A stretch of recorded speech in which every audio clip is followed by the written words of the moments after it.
The summer heat beat down mercilessly on the Arizona Territory in 1887. Dust clouds swirled across the barren landscape as wagon trains moved slowly through the dangerous frontier. Among the settlers was young Thomas Mitchell, barely 19 years old, traveling with his family toward their new homestead near Tucson. The boy had grown up hearing tales of savage Apache raids, of families massacred in their sleep, of women and children taken captive never to be seen again. Thomas gripped his rifle tighter as their wagon creaked along the rocky trail. His father, William Mitchell, kept scanning the horizon for any sign of trouble. The family had sold everything back in Missouri to start fresh in Arizona Territory, hoping to claim good farming land. But the journey had been harder than expected, and fear hung over them like a dark cloud. On the third day of their trek through Apache territory, disaster struck. War cries echoed from the rocky hills as painted warriors on horseback surrounded their small wagon train. Arrows whistled through the air, and gunshots rang out across the desert. Thomas watched in horror as the wagon ahead of them burst into flames. His mother screamed as Apache warriors charged toward them, their faces painted for war. William Mitchell grabbed his shotgun and began firing at the attackers. "Stay down, boy," he shouted to Thomas. "Protect your mother and sister." The battle was fierce but brief. The Apache warriors had the advantage of numbers and knew the terrain perfectly. One by one, the defenders fell until only a few settlers remained alive. Thomas found himself separated from his family during the chaos. He crawled behind some rocks, his heart pounding so hard he thought it might burst from his chest. Through a gap in the stones, he watched as the Apache warriors gathered the surviving settlers. His worst fears came true when he saw a young Apache woman among the warriors. She wore traditional clothing and had intricate braids in her black hair.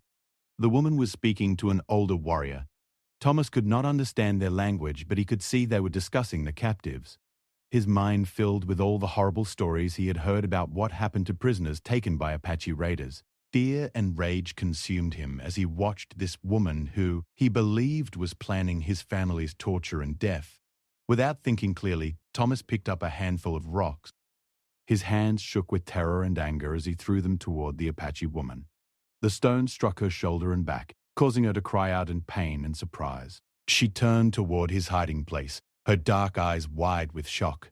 The other warriors immediately began searching for the source of the attack. Thomas realized his terrible mistake too late.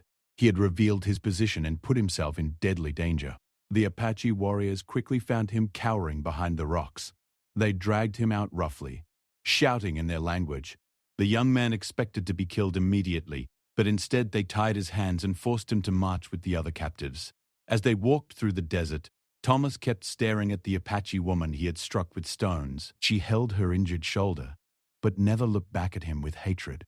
Instead, her expression seemed more confused than angry. This puzzled the young settler who had expected her to demand his immediate execution. The Apache band led their captives to a hidden camp in the mountains. There, Thomas learned that not all of his family had been killed in the attack. His younger sister Mary had also been taken prisoner, though his parents were nowhere to be seen. The siblings clung to each other in terror, not knowing what fate awaited them. Over the following days, Thomas observed the Apache camp with fearful fascination. The woman he had attacked with stones was called Ayana, which he learned meant eternal blossom in their language. Despite his violent act against her, she showed no cruelty toward the captives. Instead, she often brought them food and water and made sure they were not mistreated by the other warriors. Thomas began to realize how wrong his assumptions had been. Ayana was not a bloodthirsty savage as he had imagined. She was gentle with the children in the camp and seemed to argue with the war leader whenever he wanted to harm the prisoners. The young settler started to understand that she might actually be trying to protect them rather than planning their destruction. But his moment of clarity came too late. Word spread through the camp that Thomas had attacked Ayana unprovoked. The warriors demanded punishment for his crime against their medicine woman. Yes, Thomas learned to his horror that the woman he had assaulted was not just any Apache woman, but a respected healer and spiritual guide for their people. The camp elders held a council to decide Thomas's fate. Some wanted him executed immediately for his attack on their sacred medicine woman. Others argued that he was just a frightened boy who acted without understanding. Ayana herself spoke at the council, though Thomas could not understand her words. He could only watch her gestures and hope she was pleading for mercy. The decision was harsh but not deadly. Thomas would be marked as a monster among the Apache people. His face would be painted with special symbols that identified him as someone who had committed an unforgivable act against their medicine woman. He would be cast out from the camp but not killed, left to wander the desert alone with his shame. Ayana looked sad as the warriors painted the symbols on Thomas's face. She tried to give him extra water and food for his journey into exile, but the other Apache stopped her. They said she had shown too much kindness already to someone who had hurt her without cause. The young medicine woman could only watch as Thomas was pushed out of the camp and told never to return. Thomas stumbled into the desert, marked as a monster and alone. His sister Mary remained in the camp, and he did not know if he would ever see her again. The painted symbols on his face burned in the hot sun, a permanent reminder of his terrible mistake. He had attacked an innocent woman based on fear and prejudice, and now he would pay the price for his ignorance. As he walked through the endless wasteland, Thomas replayed the events over and over in his mind. He remembered Ayana's shocked expression when the stones struck her. He thought about her gentle treatment of the prisoners despite his unprovoked attack. The young settler began to understand that he had become the very monster the Apache paint now proclaimed him to be. Thomas wandered the desert for 3 days, his water running dangerously low. The painted symbols on his face had begun to crack and fade, but their meaning remained clear to any Apache who might see him. He was marked as someone who had committed an unthinkable crime against their medicine woman. The young man had no idea where he was going or how he would survive in this harsh wilderness. On the 4th morning, Thomas collapsed near a small water hole, his strength finally giving out. The desert had tested him beyond his limits, and death seemed certain. But fate had other plans. A gruff voice spoke above him in English, causing Thomas to look up with desperate hope. "Well, I'll be damned. What do we have here?" Standing over Thomas was a weathered cowboy named Jake Sullivan. The man was tall and lean, with a thick mustache and eyes that had seen too much of frontier life. His horse stood nearby, loaded with supplies and weapons. Jake was a scout and occasional bounty hunter who knew the Apache territory better than most white men. Jake studied the painted symbols on Thomas's face with interest. "Boy, you must have done something real bad to earn those marks. The Apache don't paint a man like that unless he's crossed a line that can't be uncrossed." The cowboy offered Thomas water from his canteen, which the desperate young man drank gratefully. Thomas told Jake his story, explaining how fear and ignorance had led him to attack the Apache medicine woman named Ayana. He described the raid on his family's wagon train, his sister's capture, and his exile from the Apache camp. Jake listened without judgment, occasionally nodding his understanding. "Son, you made a mistake that's going to follow you for the rest of your days," Jake said finally, "but maybe that's not the end of your story." The cowboy explained that he had been tracking this particular Apache band for weeks. They had taken several settlers captive, and the territorial government had put a bounty on their leader's head. Jake made Thomas a proposition that would change both their lives. "I'm planning to get those captives back, including your sister, but I could use someone who's actually been in their camp, someone who knows the layout and the routines. You help me rescue those prisoners, and I'll help you try to make things right with that medicine woman you wronged." Thomas felt a spark of hope for the first time since his exile began. The chance to save his sister Mary and possibly redeem himself with Ayana seemed like a miracle. He agreed to Jake's plan, though the cowboy warned him that success was far from guaranteed. The Apache were skilled fighters who knew every inch of their mountain stronghold.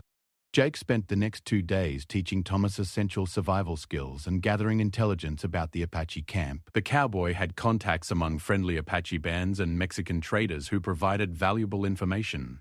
They learned that the war leader planned to move the captives to a more remote location within a week.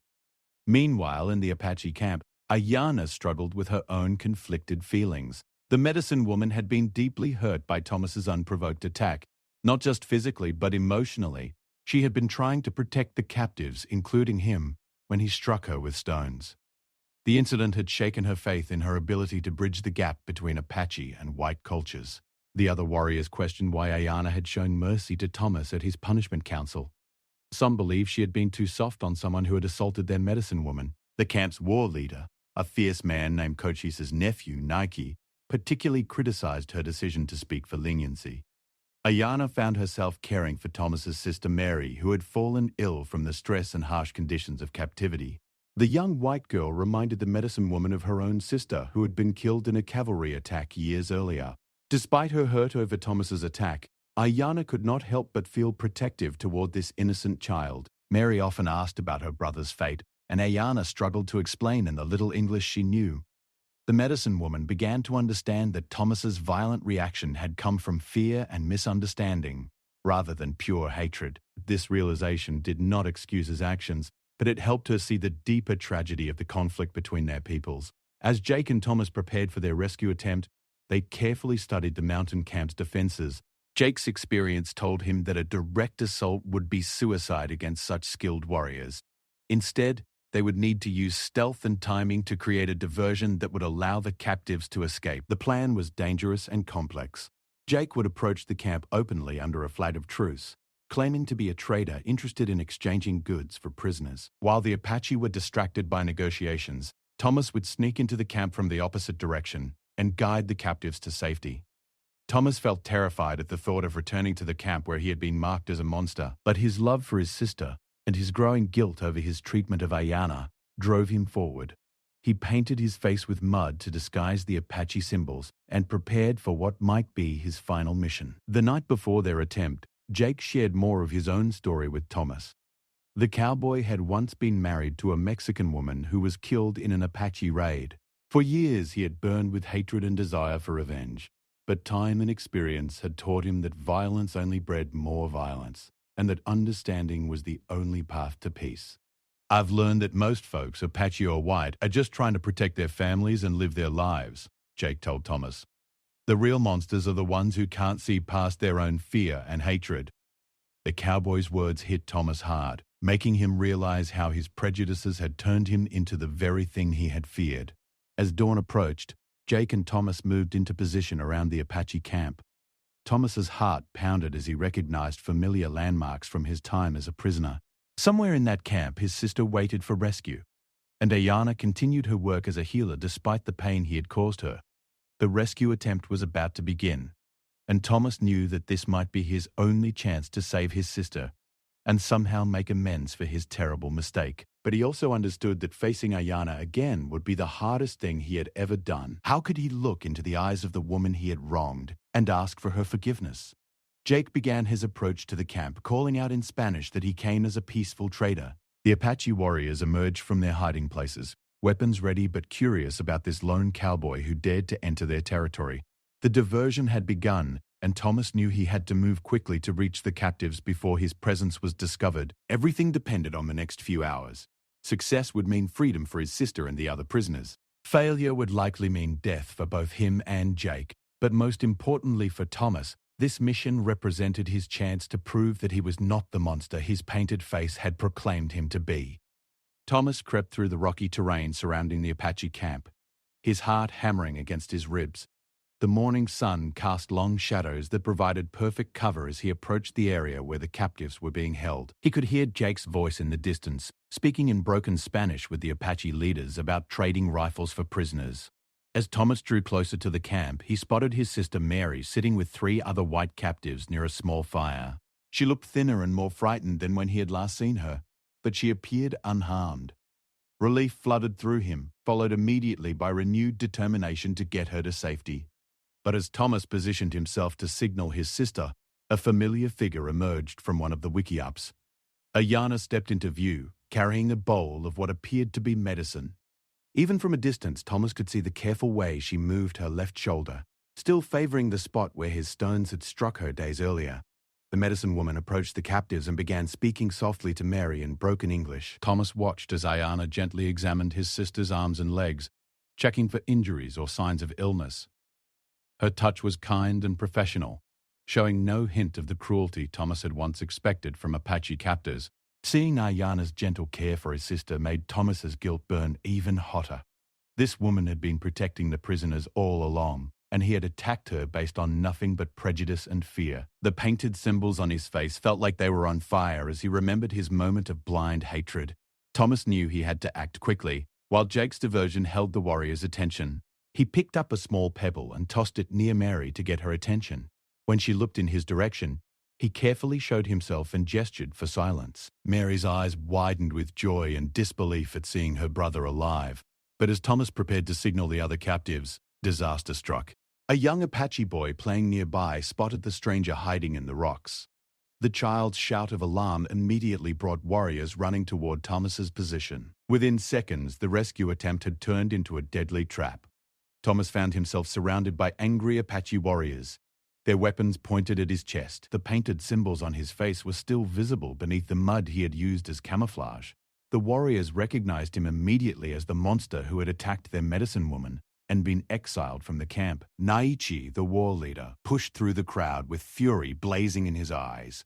"The marked one returns," he shouted in his language. "He comes back like a rabid dog to bite us again." The warrior raised his war axe, clearly intending to end Thomas's life on the spot. But before Naiche could strike, Ayana's voice rang out across the camp. The medicine woman stepped between Thomas and the enraged war leader, speaking rapidly in Apache. Thomas could not understand her words, but her tone was urgent and commanding. She was clearly arguing for his life once again. Naichi gestured angrily at Thomas's painted face and then at Ayana's injured shoulder. He spoke harshly about the young man's crimes and the danger of allowing him to live. But Ayana stood firm, her voice never wavering as she continued to defend the person who had wronged her so badly. From across the camp, Jake Sullivan approached with his hands raised, showing he carried no weapons. The cowboy had realized that Thomas was in trouble and was trying to defuse the situation peacefully. "I come to trade for prisoners," Jake called out in Spanish. "This boy is with me. Let us settle this like civilized people." Naichi laughed bitterly at Jake's words. "Civilized? This marked dog attacked our medicine woman without cause. He threw stones at a healer who was showing mercy to his people. There is no civilization in such an act." Thomas suddenly found his voice, speaking directly to Ayana despite the weapons pointed at him. "I'm sorry," he said in English, hoping she would understand. "I was wrong. I was scared and stupid, and I hurt someone who was trying to help me. I'm sorry." Ayana's eyes widened at his words. She had learned enough English from the captives to understand his apology. For a long moment, she studied his face, looking past the painted symbols to see the genuine remorse beneath. The medicine woman had spent days thinking about Thomas's attack and trying to understand what had driven him to such violence. Speaking slowly in English, Ayana addressed Thomas directly for the first time since his return. "You see monster in me. You make yourself monster instead." The words were simple, but cut deep into Thomas's soul. She had perfectly captured the tragedy of his actions. Jake stepped forward carefully, addressing both Ayana and Naichi. "This boy made a terrible mistake, but he's trying to make it right. He came back here knowing he might die, just to save his sister and the other prisoners. Maybe that counts for something." Ayana nodded slowly, then spoke to Naichi and Apache. The conversation that followed was intense, with other warriors joining in to voice their opinions. Some demanded Thomas's immediate execution, while others seemed swayed by Ayana's words. The medicine woman's voice grew stronger as she made her argument, gesturing toward the captives and then toward Thomas. Finally, Naichi held up his hand for silence. The war leader studied Thomas for a long moment before speaking. "Our medicine woman says you came back not for revenge but to save your sister. She says this shows your heart is not completely black." He paused, then continued grimly. "But you still struck one who was showing mercy. This cannot be forgotten." Ayana spoke again, this time proposing something that surprised everyone in the camp. She suggested that Thomas's punishment should match his crime.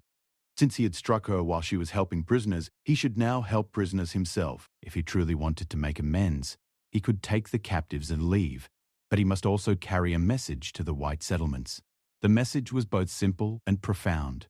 Thomas would tell other settlers that not all Apache were savage killers, just as not all whites were heartless invaders. He would speak about Ayana's kindness and the possibility of peace between their peoples. Only by spreading understanding could he balance the hatred his actions had created. Naichi considered this proposal carefully. It would accomplish several goals at once. The captives would be freed, Thomas would live to spread Ayana's message of peace, and the medicine woman's wisdom would be honored. After consulting with the other elders, he agreed to Ayana's terms. As the captives were gathered for release, Ayana approached Thomas one final time. She handed him a small medicine pouch, speaking quietly in English. "This heal wounds. Use when you tell story. Remember Ayana help. not hurt. The gesture of giving him medicine after he had hurt her was almost too much for Thomas to bear. Mary ran to her brother's arms, tears streaming down her face. The other captives gathered around Jake, ready to follow him to safety. But Thomas lingered, trying to find adequate words to express his gratitude and remorse to Ayana. "I will tell them," Thomas promised the medicine woman. "I will tell everyone about your kindness and how wrong I was. I will carry your message as long as I live." Ayana nodded solemnly. "Good. Maybe other young men not throw stones at what they not understand." She touched her injured shoulder briefly, then added, "Healing take time, for body and for spirit." As the group prepared to leave the Apache camp, Thomas realized that his real journey was just beginning. The painted symbols of his shame had been washed away by Jake's help and Ayana's forgiveness, but the memory of his actions would stay with him forever. He had learned the hardest lesson possible about the dangers of prejudice and fear. The rescue that Jake had planned had succeeded, but not in the way either man had expected. Instead of a daring raid, it had become a powerful lesson about forgiveness and redemption.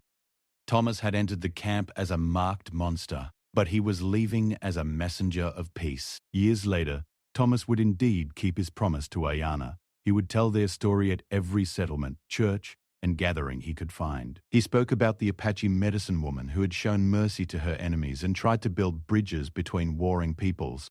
His words helped change many minds about the nature of the Apache and the possibility of peaceful coexistence. Thomas never saw Ayana again, but her influence shaped the rest of his life. He became an advocate for fair treatment of native peoples and worked to prevent the kind of misunderstanding that had led to his terrible mistake. The stones he had thrown in fear and hatred became the foundation for a message of hope and understanding that would outlast them all.